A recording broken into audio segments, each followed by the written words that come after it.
This is 91.5 FM KKUP Cupertino with Embracing Mother Earth. And I'm Taz Powers. And I'm Paula Nunes. And Taz, we can barely hear you. Oh, really? Can you hear me better now? Yes. Okay. Testing everything, huh? All right. So I actually believe that we have Jordan Maxwell with us on one line. And do we have Michael Tsarion with this? We sure do. Okay. With me. All right. Well, we have a magnificent duel today. I know. It's not very often that we get two great guests on one show at the same time. Absolutely. Well, both of them have made marks in life that are really insurmountable, and we're so glad that we can have them both with us. Do you want to tell us about Michael Tsarion? Sure. Okay. Yes. Michael Tsarion is a divination scholar and Tsarion mythologist. He is the founder of the online Taroscopic Mystery School, which is dedicated to the research and advancement of hermetic arts of divination, which is tarot, astrology, Kabbalah, numerology. Michael was born in Ireland and has made the deepest researches into the comparative mythologies of the world and into his own country's ancient and mysterious Celtic tradition.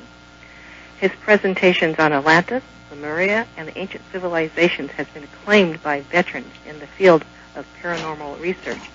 In fact, Michael, I read here that you're going to be on the NBC Science Fiction Channel's summer special on Atlantis. Yes, Paula, that's true. They interviewed me this year about that, which is, it'll be interesting to see the way that comes out. But actually, everything went very well, and there was a lot of interest, especially, amazingly, in some of the more controversial areas regarding that subject. You need to talk up, Michael, please. Okay. Yes, there was a lot of interest in my particular work, which is rather controversial regarding that subject. But the channel was very interested in that, and it appeared that they were favoring that kind of approach. So it just remains to be seen how they handle it. Of course, one never knows until it actually airs. And you also have some books out. You're an author of Atlantis. Yeah, the book Atlantis, Alien Visitation and Genetic Manipulation. And you also, I heard you on Coast to Coast last night. Right, I was on last night. And you were talking about, you have a 6-part DVD series, which sounds very interesting, Origins and Oracles. Yes, that's a 2-year project we've been working on. It was released in April 27th, just about a month ago. So it's very new, but it's a series called Origins and Oracles that is six programs, and they're multi-length DVDs. Each is there's about 22 DVDs in the entire set, and people can go onto originsandoracles.com and browse those. They have their own website, and these are a work that has just been. Some of them are actually dedicated to Jordan Maxwell. It's interesting that Jordan's with us right now because actually at least 2 of the programs, and I think even more, are actually dedicated to Jordan and his work. They follow on from what I've learned from him, and that's very exciting for me to be able to do that. Astrotheology, subject of astrotheology, and also the subversive use of sacred symbolism. Those 2 DVD programs wouldn't exist without Jordan's work, so I'm very conscious of that fact. But there's six shows in all, and they are now available, yeah.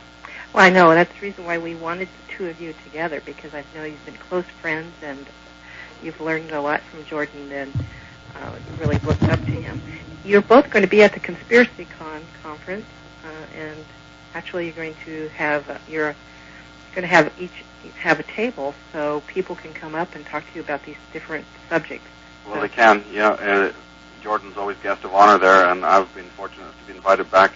I spoke there last year. I will not be speaking this year, but I definitely support that conference and want to make sure that people come there to get in touch with what is really going on this planet at this time, and to really commit to be just to wake up, because they're not getting the information obviously from the official media, and this conference is put on only once a year, and it's a golden opportunity for people in the Bay Area and from everywhere, to support it, number one, and to support truth, because that's what that conference is about. It's a means to an end. It's to find out information from very, very important people and researchers who are on this subject, who deal with the controversial areas of life with alternative history, and this is a chance to actually meet with those people and get savvy as to what is going on and to put yourself in the know.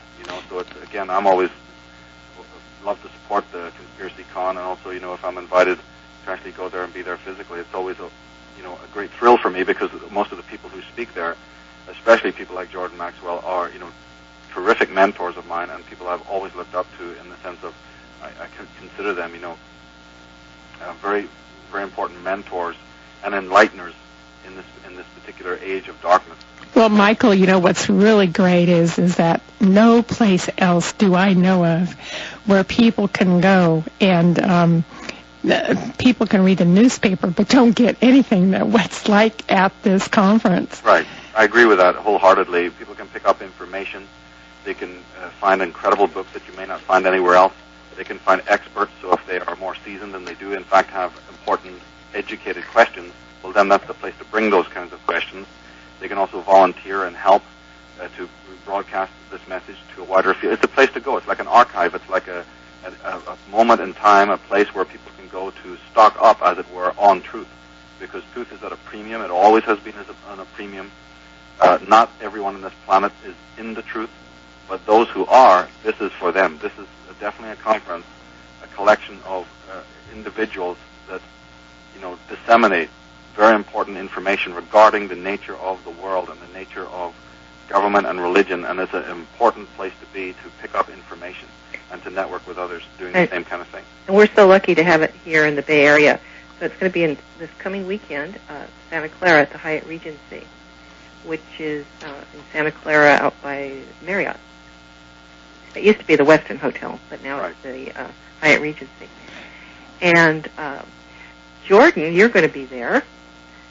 Can Jordan hear us? Yes, I am. Okay. I'm going to be there, and I'm also here. Well, Jordan is really a preeminent researcher and authority in the field of occult religious philosophy since '59, and he has served for 3.5 years as the editor of Truth Seeker magazine. And it just goes on and on what he has done. He has done 600 radio shows and appeared in numerous television shows and documentaries. And, he really, he works on literally the secret societies to bring out the information that have been hidden from all of us. And it's such a prolific way that you've brought yourself to the world in order to be able to share all this information. Well, it has not been easy. I often look back on my own work and over the years, and I think, well, did I do that? I don't even remember. I mean, I look at my own resume, and it's scary because I was working for so many years doing the kind of thing that I do. As far back as 1963, the year John Kennedy was assassinated. The morning John Kennedy was assassinated in November of '63, I was on my way down to Los Angeles to give a lecture on the secret societies behind world religions. And so I've been talking about Da Vinci Code, that Bible codes and the Illuminati and secret societies, for over 40 years. And I've done it for many, many years. I was doing this kind of lecturing at bookstores, and I have many friends in Hollywood, so I used to go to a lot of the studios late at night and sit around with the guys who worked at the studios and a lot of the movie people, and so after all of those many, many years of talking about a subject that most people had no idea in the world what I was talking about, now today I look back on and see that all over the world that subject is now the hottest subject in the world. Secret societies, fraternal orders, occultism, the New World Order, the last days, end times, Bible prophecy, all of that kind of thing I've been talking about for 45 years. And I'm just amazed that the subject now has got such a play around the world. This Da Vinci Code, so many people are are so impressed with Da Vinci Code. But this is one of the oldest stories in the book. Michael brought out last night this whole idea about Jesus being married to Mary Magdalene and having offspring. My goodness, this was being talked about back in the 20s in Europe, so it's nothing new. Well, like the Bible says, there's nothing new under the sun. So, but young people and people who are not well versed and well read in the world of the occult will hear about some new movie and some new concept, and it's fascinating stuff. But in point of fact, if you just take time to read history, you'll find that there's virtually nothing new. I mean, these things have been around for a long, long time, but unless you're old enough to remember it 40, 50 years ago, hearing the same identical story, you might be led into thinking there was something important here. Well, you were ahead of your time. This whole Da Vinci Code thing is nothing more than a front. I believe it is a front, and Michael and I can talk about that quite a bit because he knows what I'm talking about. Oh, to make people think it's just a novel and nothing is true about it? No, what I'm saying is I think that somebody has put up a lot of money and promoted this movie as a front. There's a bigger story here yet, and there's obviously, politically speaking, major forces in the world that are vying for power over us, and religions will go hand in hand with governments to promote certain ideas that government and religion wish to promote together. I mean, my mother used to say there's never been a religious movement in the world that wasn't political. And there's never been a political movement that wasn't a little religious. So religion and politics are one and the same thing. Your mother must know my mother. Yeah. The same thing. My mother got me thinking about a lot of things when I was like 8 and 9 and 10 years old. And by the time I reached the ripe old age of 12 and 13, I was already pretty much aware of the name of the tune, how this world really works. And at age 19, I started getting involved in the symbolism that are used around the world in governments and religion. And there's a whole story there. Michael talked about it last night. And incidentally, I want to compliment Michael on his program last night. It was awesome. Thanks, Jordan. It was a good show. I mean, there was so much more to get into. But again, what you're saying, I can amplify what you're saying as well by saying that, you see, this subject, I've always considered this subject a sacred subject.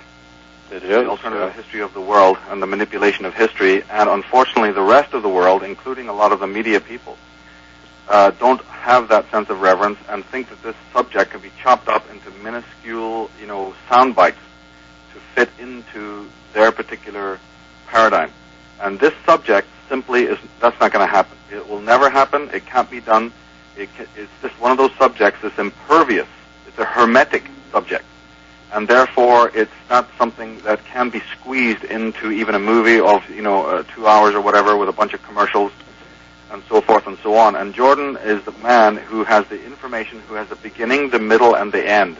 His work is like the Renaissance artist, not the cartoonist. So to approach this subject, you have to have the foreground, the middle ground, and the background in order to, and then you have to be standing in the right distance from the canvas in order to appreciate the remarkable work. Most people are passers-by when it comes to truth and when it comes to these subjects. And then when it is disseminated through a movie, it's not that I'm saying that it shouldn't be disseminated, but normally the pattern, the habit is that when it is treated, it's treated pretty much badly. And it's also treated in a very irreverent and sort of chopped up type of way. And then this has a negative effect. It means that people who might be genuinely fascinated with a subject can't get their, mind into it. They're not able to embrace enough of it, because of the ubiquitous media oracles that treat this in exactly the same way as they treat, what's the latest fashion or what's the latest gimmick in L.A. or something like that. Yeah. I have not seen the movie, but I read the book, and I couldn't fathom how they could put the book into a movie. without chopping it up, as you say. Well, I'm speaking generally. I wasn't speaking just about the Da Vinci Code. I'm actually in favor of any type of, exposure, let's say, of this, even with its flaws. Because believe me, Jordan's right. This thing is not correct. It's not accurate. And it's the old 70-30 bit. They give you 70% truth and 30% lies. And there's a very detailed and important reason why they do that. But that, that would take a show of greater length to actually delineate as to what that's about. Michael, so I'm in favor because I want these subjects to be in the consensus. I want people to be thinking about it, to mull it over, so that they have a way to sort of grasp that something mysterious is going on even in their own societies, so that they have a place to anchor their own personal experiences. Maybe they've heard something or they pick up something themselves. So it's good that it's out there in the cultural milieu. But you see, this is like you have tributaries, and then you have the river, and then you have the ocean. So there's grades of this, and it's difficult when you have a very vast experience, like mature wine. There's a big difference between what do they say? They say that the finest wine is the oldest, and the best water is the freshest. And there's something almost of a artisan. There's a quality of an artisan that has the patience and the commitment and the passion and the inspiration to take something small and meticulously work with it year after year after year out of love, out of passion. And it can be very frustrating when, people just pick it up like that is some flea market and throwing it down because their mind or their brain or their heart is not turned on to understand the magnitude of this subject. This is where I think, the reverence and the sincerity is often missing. I think, Michael, too, what happens is people don't know where to begin or where to find anything. And first of all, let me just say, Jordan, you still have your website at jordanmaxwell.com? Sure okay. Do. And Michael, do you still have your website at tarotscopes.com? Yeah, or they can just go to michaeltsarion.com and go from there. I've got several websites. Okay, but I'm thinking that Tsarion is spelled T like Tom, S like Sam, A-R-I-O-N. That's right. And so that's Michael, M-I-C-H-A-E-L. Yeah. By all means, both websites are just packed full of information. But, Michael, just talking, how does someone just begin? And we're in a space now where there's so many multiples of things going on. How does one even begin to look to see what's truth and that kind of thing? Well, one does not ever go towards truth of their own will or volition. Truth comes seeking for you. When you are ready, it will happen. When you're not ready, it isn't going to happen. This entry into the mysteries, because that's what these are, is never a product or a symptom of a person's desire or will. I don't even want to get into what is a desire, what is a symptom of people's desire and will. It's not very sacred and it's not very mysterious. So it is almost, in India, I'm part Indian, and in India they have a statement where they say, when the chela is ready, the master appears. Meaning that when the student is ready, the master appears. It is exactly that kind of dynamic that happens. It's not something that can be hardwired or willed into existence. If you try to do it that way, you're going to be putting the cart before the horse, and it's going to be an ordeal. It has to be a readiness. It has to be an openness to realize that you don't know. And when you realize that you do not know, and you treat that reverently as opposed to that you're frustrated about it, then maybe the muse, the mystery, the goddess, the white goddess, the big question, may enter into your life and begin to guide you in a specific way that only it can guide you. That it's not about consensus and it's not about collectivity. This is an absolutely unique journey that people go on. It's the spiritual journey. And any kind of collectivistic, why it's difficult, you're right, why it is difficult for people to start is because it's not going to be institutionalized.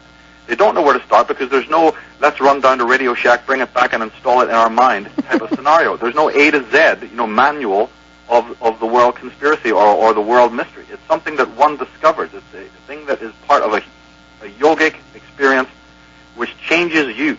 You are intimately changed in your search for knowledge. It is not something that comes in to entertain you as you are and you just remain the same. Like, switch it on, entertain me, I'm bored. This is a commitment from the individual, and until the person has that kind of commitment, which is based in humility that you do not know, and you reverently come with an empty bowl to life, not to some guru or some teacher, but to life itself. You come with an empty hand, and you say, I do not know, and, if I'm worthy enough, perhaps the mystery will come to me. And that is not a human agency. This is completely not in any... This is a thing that uplifts the human to the divine. But it's not going to come down to the level of the human. The human has to raise himself up. Blaise Pascal put it the best way. He said that earthly things must be known to be loved. Heavenly things must be loved to be known. That is basically the philosophy. And now, with everything being like computers, TV, radio, where the public is manipulated so easily. Well, that's right. That's a campaign. And they have to use these tools. These are just accessories. There's nothing wrong with television and nothing wrong with computers and internet and all this technology. I think it's wonderful. It's more tools to help the human animal get out of this pastoral, agricultural mindset of the slave, which is basically he's still in that state. He's still in that feudal state of giving his power away to the baron, to the lord. And these tools, just like any books or what used to be conversation, anytime, that's the mystery school. You are a walking mystery school.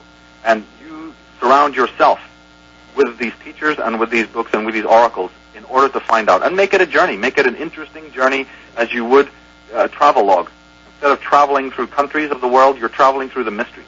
And it's as unique to you as your fingerprint. This is the thing that I think is most important. It is not something that's going to be homogenized and sold to people in a package, and we need to be very aware of that. We need to make sure, and that's the message in all of my work, and I know Jordan's too, is that we will provide you some guidelines here, but these are just seeds. The seeds will not open unless they're fertilized by your own passion and your own inspiration, and you have to water it with thought, and you have to water it with reverence, and then that seed grows in your mind and becomes the tree, but that tree is yours, and the fruit that grows from that tree is yours. It belongs to you. Mm-hmm. We can only plant the seeds.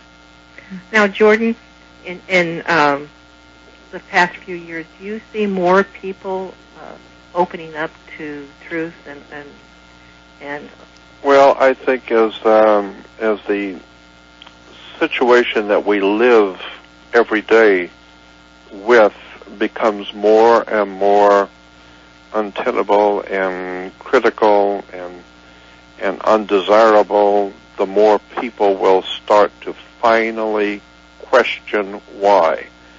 I was questioning why when I was a child, but most people don't want to know. And all of my life I have had a burning desire to know.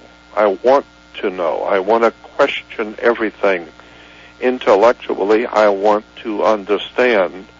And most people just don't want to know. They're too busy earning a living and raising their family, and they don't really see the necessity for the kind of, shall we say, occult or hidden knowledge that you have all around you. But if you don't see the need for it, then you won't have it. Many are called, but few are chosen. And so I've always questioned everything. And I began to realize at a very early time in my life that the adults around me, they didn't know the answers to much of anything. Albert Einstein was quoted in one of the books about him that when he was a child in school in Austria, he asked the teacher, why is it that we are required to answer all of your questions, but you're not required to answer our questions? And I used to ask adults all the time questions, and they would look at me and get the glassy stare in their eye because it had nothing to do with basketball or their job or football. And so they have no idea in the world what this 10-year-old was asking them. It never even occurred to them to ask such a question. And so I already realized most adults have no idea in the world what is going on. And they look at kids and young people and think how, they're foolish and they're ill-informed. No. The young people today are far more sensitive to the hypocrisy that's going on in the world. It's the adults who do not have any idea in the world how the system works around them, how governments work, how courts work, how banks work, what the words mean, what terms and symbols and emblems all around us. I'm just amazed that I'm living in a country today that is so profoundly bankrupt and illiterate in understanding the way the world system works. You know, we look at these things going on today in America, and we think, you know, this is all craziness. No, it's not crazy at all. If you understand politics, if you understand the way the words are phrased, or what the terms mean, you begin to see nothing is happening by chance. Everything's happening for a reason, and if you don't care, it's not important to you, then you're just going to be one more victim that's going to be out there crying about the price of gas and the price of this, and you have no idea in the world what's really going on in this country and around the world. But I've been watching it coming for a long time. For over 40 years, I've been telling people that the situation that we are now faced with, I was talking about 35 to 40 years ago. And I've known about it, and I've watched it coming. Nothing is happening in this world by chance. I was told about it. You know, I started learning about this 15 years ago, and I thought, this is impossible. And now I'm seeing it happen right in front of my eyes. Yeah. Well, stick around now that it's like the momentum is picking up, and the world's getting darker and darker and scarier as we go. And there's no way around it. You're going to have to face the fact. All people are going to have to face the fact that anything that happens, we're responsible. We let it happen to us because it wasn't important. It had, you know, the kind of subjects that Michael and I deal with has nothing to do with basketball. So consequently, most people have no idea in the world what the symbols of power in Washington, D.C., what they represent, what they mean. When they hear the president speaking, they have no idea in the world what those terms and words mean. But once you begin to realize that there's nothing going on by chance, everything has a reason. I mean, a classic example is so many people pouring across the border by the millions into this country, and we say, well, the government doesn't seem to care one way or the other. Of course they don't care. Why? Because they're not concerned. This government is not concerned about illegal aliens. They are concerned about undocumented workers.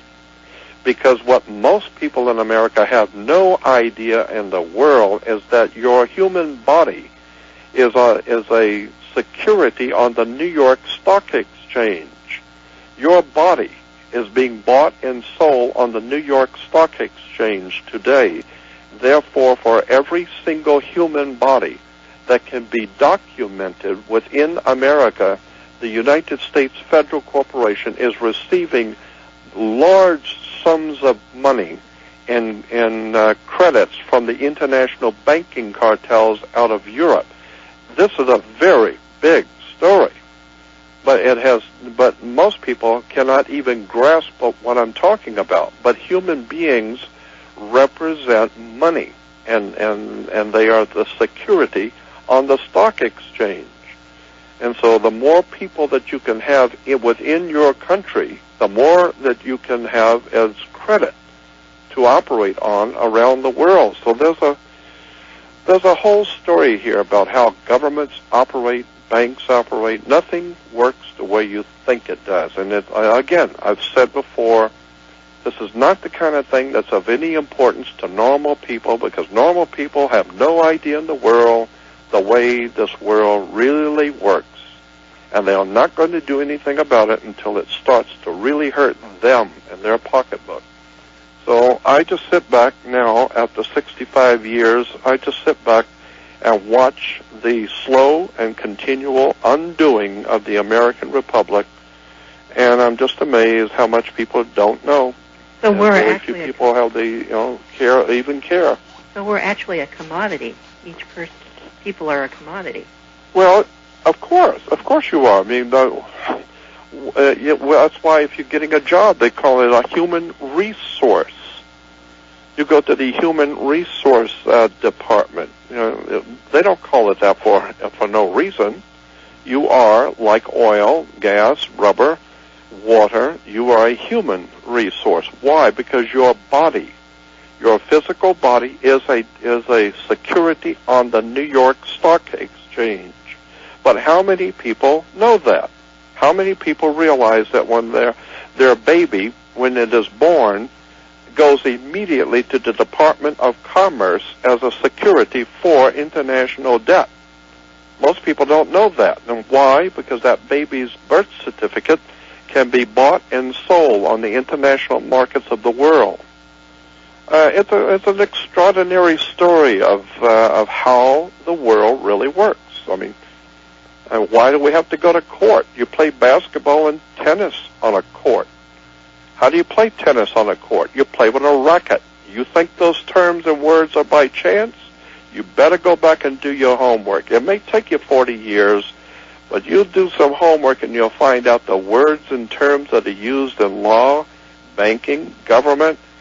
It tells you a story. There's a world of knowledge that we have not been privileged to know about. And that's what I've been trying to the point now. I've just pretty much given up after 40-some-odd years of trying to tell people, look at the words, the terms, the symbols. When you walk down the street in Washington, D.C., what do these symbols mean? Well, now it's starting to come out in movies and television shows. And now after 45 years, I see that people are starting to pick up on it for the first time. Well, we're a little slow, aren't we? Story here.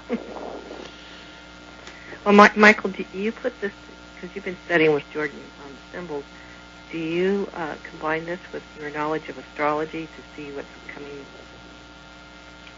Oh, you mean, predictive-wise, prophecy-wise? Yes.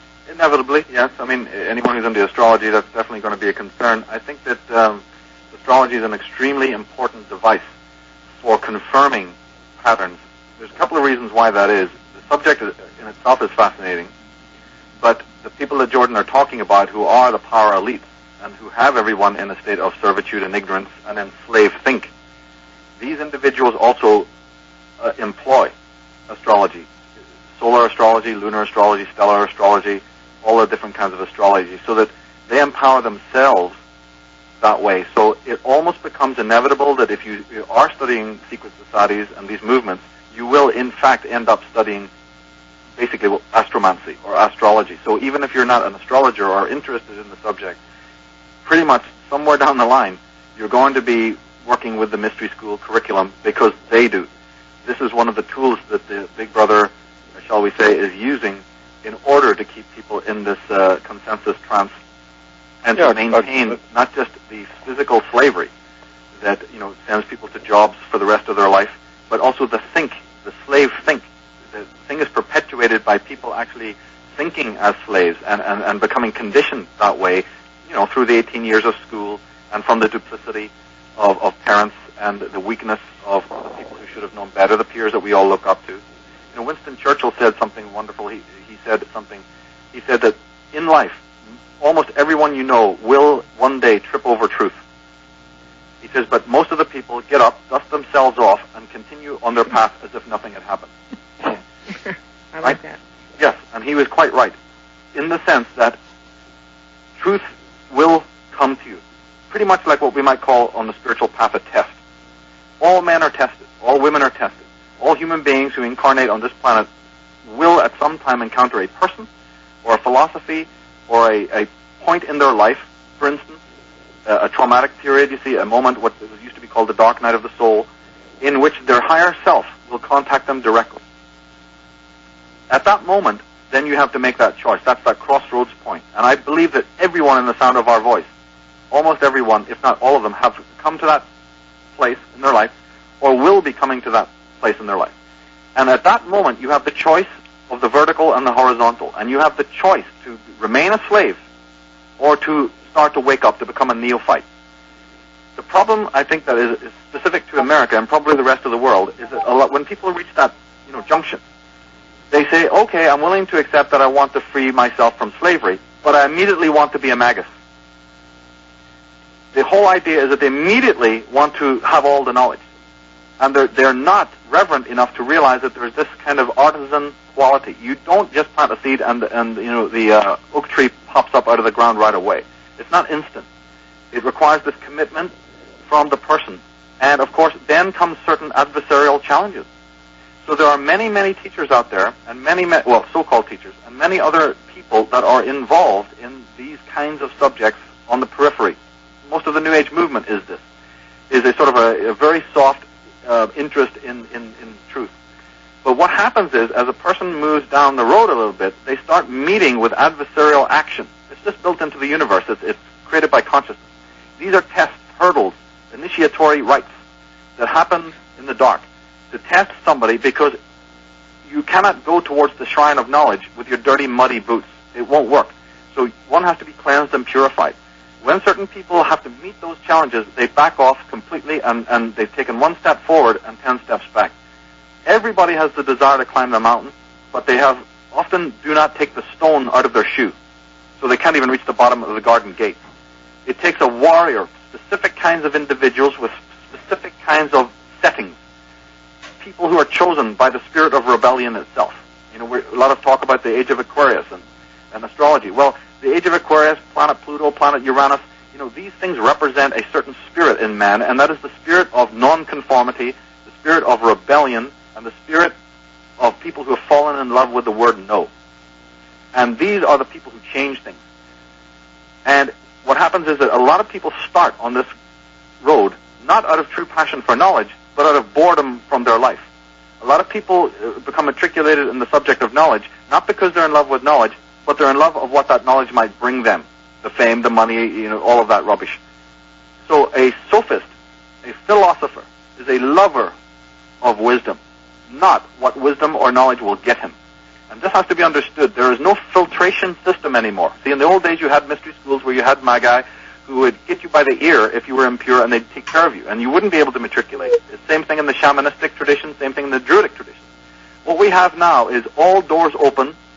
The warehouse of knowledge has been hit by an atom bomb, and everybody just comes and picks up the shards and takes it home and puts it on their wall. And it's almost like this sort of flea market mentality to some of the most sacred subjects in the world. It's really a relic hunting type of thing. And therefore the reverence has been lost. People meet these challenges, and then they back off, and they do injustice then to the truth. Now, I know this is somewhat metaphysical, but it's happening in our world. And of course the coterie that is in power use that. So what they do is they co-opt it. They're cunningly co-opted. The Spielbergs, the Lucases, the people behind the book The Da Vinci Code and the movie co-opt man's subliminal, ancient, racial passion for knowledge. And they wave it in front of you in order to say, here it is, we're going to hand it to you. Bite down on this. Because they know that man is estranged from his soul and is desperately impoverished existentially. So they don't want the Jordan Maxwells to be, doing the teaching, because they're the real McCoy. So what do? They set up the famous faux teachers and the agent provocateurs and the people's champions, who have very small parts of this great story. And then they super publicize and super fund these individuals, because of course if you have your own guy in, right, teaching the so-called metaphysical teachings, well, by definition, then the real teacher is out in the streets, and he can't get in. So this is another dynamic that we're starting to see, that we have a lot of faux teachers who appear to be wearing the robes of knowledge, but in fact they're short, or they have pieces of this information, or they're about to fall. They only have a small lifespan, so to speak, in which they just dabble, they label read, they give a little bit of truth to keep you hooked, but they never give you the real McCoy, because these people are not truly metaphysicians, they're not truly lovers of wisdom. There's a great difference. I think, Michael, there's a scripture that has Jesus saying, by their fruits you will know them. Mm-hmm. And so you asked, well, what is the fruitage of the educational system in America? By their fruits you will know them. Well, what is the fruitage? Well, really talented, clever, intelligent young people are just dropping out. They'd rather be on drugs than even be in school. Why?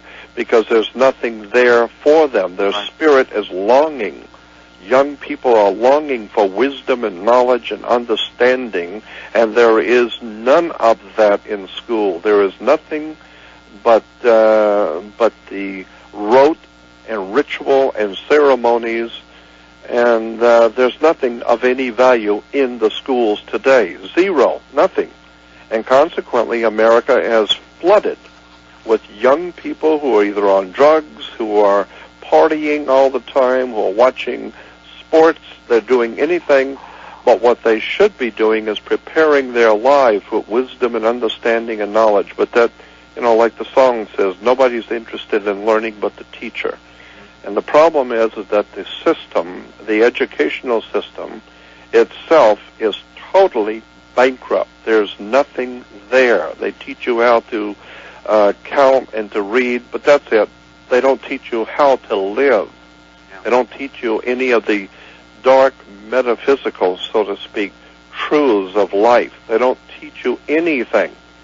If anything that the educational system does is teaches you how to comply, that you're in compliance, that you will dress like everyone else, think like everyone else, and go along to get a job and a work permit. But I never, ever bought into the system all of my life. I was a radical revolutionary thinker. I never wanted to cause trouble, but I always reserved my decisions for myself. Nobody is going to project on me what I'm supposed to think and how I am supposed to view anything. I see there's a movement, a lot of young people going back to religion, which is another compliance. Right, this is what I'm talking about, that the hidden masters, the social architects, are very, very expert at having their fingers on the pulse of the society, and they know that every generation or so, that there's going to be a form of uprising, and they are ready and waiting for it with their evangelists and with their ideas that come over here and you'll be safe in the group. We understand that you're feeling rotten, that you're suicidal, you're depressed, you're jaded, you're delinquent. Just head back over here to the old certain paradigm that's worked for 2,000 years, turn off your brain, and the priest will tell you what it's all about, and so forth and so on. And the schools is the same. Jordan is quite correct, because I think it was either this year or just at the end of last year, 2005, where the reports came out of Harvard University, where even in the law department, the grades are the lowest they've been in history. The grades are so pathetically low that even the Harvard, establishment administration couldn't believe what they were seeing. And they linked it back to the lack of passion. That there's just no gumption anymore there because it's not watering the mind anymore. There's nothing to be passionate about. There's nothing to be passionate about, right? Nothing. They don't have anything. I'm just amazed at how bankrupt the educational system is today. I was absolutely bored to tears as a kid in school. I'd sit there and waiting to ask questions. I was fascinated with the world around me, and all I got was the ritual, rote, and ceremony to go along, get along. We all have to go into the auditorium. Everybody has to say the same thing. We've all got to view the same thing. And so it's political correctness. And the human family, the human being, is not a politically correct creation.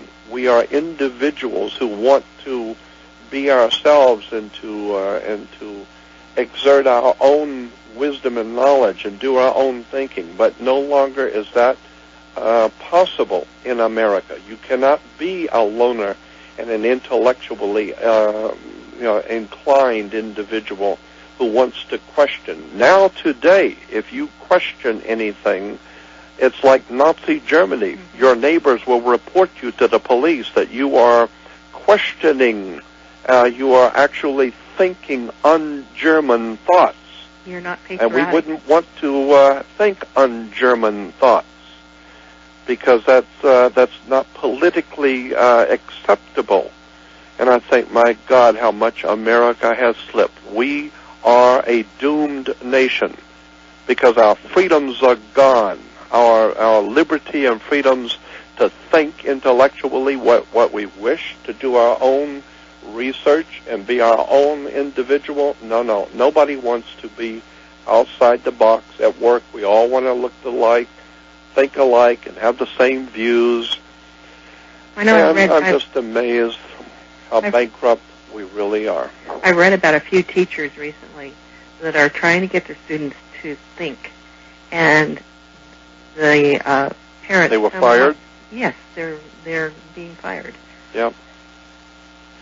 Well, the powers that be do not need to have a population that's intellectually elite. And an intellectual, how would you like to declare yourself a sovereign dictator in a country filled with neurosurgeons and extremely bright people? How would you like to try and be a king and a potentate in a country filled with intellectually astute people? No, the best way to declare yourself an absolute sovereign dictator is in a country which hasn't got the IQ to find its way out of a paper bag. And that's what we've got today.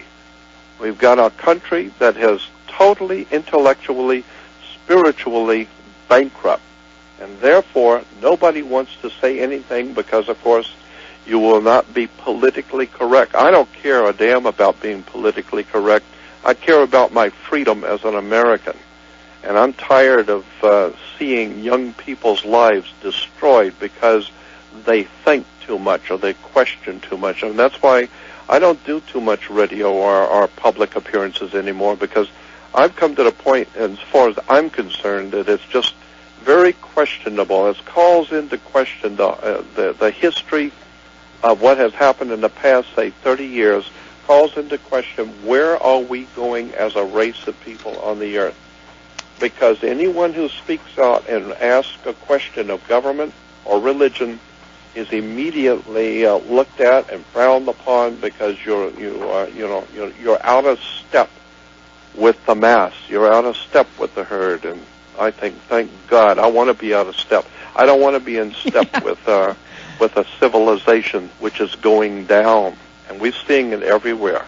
Now, I really have a question, Jordan, here. I want to go back to what we talked about just a little bit earlier. You said with the influx of many people, it enhances the funding of the commodity here. And so I'm questioning, there's a cross message in my mind here thinking, okay, we want more people in here, but then things like the tsunamis and things like that are created, and disasters like Louisiana, which alleviates a lot of people. And so I'm thinking, what is this in and out of, if we really are a commodity, then why is it that, people are being killed right now. Yeah, right. We're being killed, and we're having an influx of people from third world countries come here and things like that. I mean, what's the main message? Well, the entire world today is a business, and consequently, the entire earth is a business, and the business is now totally out of control. And it's all corporations, and so there's going to be all kinds of opposing viewpoints now within the system. It's a huge story, and I had a young man last night. We were watching something on television where it was explained that corporations, the presidents and heads of these corporations, they're not actually evil or bad people purposely doing what they're doing. There is a law in corporate law that if you are the head of a corporation, you must, by law, make a profit for your company, and you must do whatever it takes to make money for the investors in your corporation. And so there's a law that says you must do whatever it is that is good for your business. So it doesn't matter, like the mafia says, it's nothing personal, it's just business. So if you're making more money for your corporation by sending the jobs out to China, hey, it's just a business. Nobody cares about America. It's a business. We're talking money. And so I'm seeing the whole entire superstructure of Western civilization is caving in on itself because It's nothing but a business, and the business requires lots of consumers and a lot of people working hard, and it's just an incredible situation. And I think the biggest problem we face, above all of it, is pure, unadulterated ignorance. We don't care anymore. And there's a lot of young people on the streets who do want to know, but they're not being given anything. But this is like a big monopoly. Yeah, it is. I mean, it's like, okay, what piece do you move here to make sure? And even if you do move a piece, but there's another part of the corporation that's hurting, so they're going to do something back because they have to make money. And so there's war is always good business, and so it's just the whole world has become a business. And as far back as 25 years ago, the movie Network, where Ned Beatty was the head of the network, and he gave that little speech to Mr. Beale, the television reporter. Remember that? When he said the whole entire world is a corporation. It's a business. We don't care about the morality of anything. We're talking money here. And that's what the media is all about. That's what government, that's what religion is all about. Religion is nothing more than a business. That's why they divide churches into denominations, like 10s and 20s and 50s. It's the words and terms. You need to understand all churches operate under maritime admiralty law. Happily, most people don't know what that means, so it doesn't affect them. But if you ever found out what the word church means in English and trace it back to its Celtic roots, you begin to find out, man, there's a lot of things that are going on in theology and religion we are just not privy to know. Can you tell us? I'm just saying it's about time we start waking up and finding out what we've done to our life, what we've done to the earth. We are an ignorant and ill-informed people, and we need to wake up and find out who's running the show. Now, this is a question for both Michael and Jordan. Do we have time enough to wake up? I mean, do we have time enough to... That's questionable, but at 65, 66 years old, I'm thinking of my own mortality now, and I'm thinking I don't have a family. I don't have grandchildren, so... I'll be, in my mind, I'm not going to be here that much longer, but I'm just watching the world. I know what's coming for the world. I know what's coming for this country. And they make jokes about it on the Tonight Show. Jay Leno goes out on the boulevards and talks to the normal, regular American people, and it's a joke. Yeah. The people laughing at this, how stupid we are as a people. Yeah. It's frightening. It's actually become a comedic thing. There's a statement, I think, by Jerry Mander, the great writer. He wrote the book, 4 Arguments. For the elimination of television. Television, yeah, he's in the media. He said that man's last high, because he's taking it on, he's accepting the fact that man is purely a sensational creature, that in his slavery and the incarceration, of his life, this so-called material incarceration that he's got himself into, his only high is the fulfillment of his narcissistic, sensational needs. Yeah. Like a dope addict. Now, Mander said that then, at the end, he will crave his own destruction as the last high. Because he will have expiated everything else, and he will be now so utterly jaded and delinquent and existentially vagrant that he will look forward to his own destruction because it's a blast. It's like the last blowout of the junkie who knows he's done, he's finished, so he's just begging for the big dose so he can go out on a high. And Michael, I say, Michael and Jordan, we got about 45 seconds here, so... Well, let's remind everybody that they can meet Michael and Jordan at the Conspiracy Conference this coming weekend in Santa Clara at the Hyatt Regency. Yeah, thank you guys for the time. I really appreciate it. Well, and if anyone wants to, the Hyatt Regency is at 5101 Great America Parkway. If you want to pick up some tickets, you can give Brian Hall a call at 209-832-0999. And one more time, I'll give out that phone number, so get your pen out there. It's 209-832-0999. It has... ConspiracyCon.com, right? conspiracycon.com is the website, yes. And we thank Brian Hall for all his hard work to get the truth out. Absolutely. And thank you, both of you, Michael and Jordan, for just laying this out. If you go to the websites again, that was michaeltsarion.com. His last name is spelled Tsarion. And Jordan Maxwell.com. The two websites are a must in your life. We'll be back next week. This is Embracing Mother Earth, 91.5 FM with Kaz Powers.